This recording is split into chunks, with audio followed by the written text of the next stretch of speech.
Hi friends, welcome back to Sakhi. ఆదిత్యని police స్టేషన్కి తీసుకొని వచ్చిన తర్వాత సునంద ఫ్యామిలీ వస్తుంది.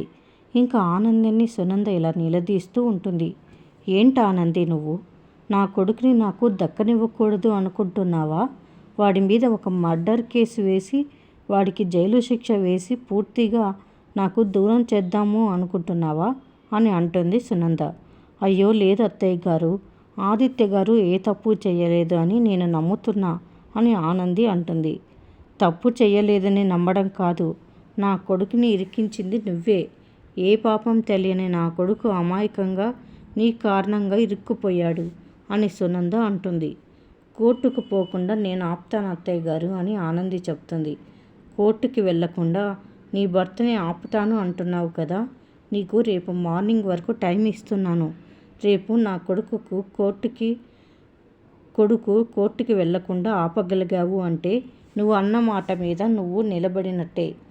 నిలబడలేదు అంటే నువ్వు నా కొడుకుని వదిలేయాలి అని సునంద చెప్తుంది. అది విని ఆనంది మౌనంగా బాధపడుతూ నిలబడి ఉంటుంది. మరిన్ని అప్డేట్స్ కోసం ప్లీజ్ సబ్స్క్రైబ్ చేయండి. Thanks for watching.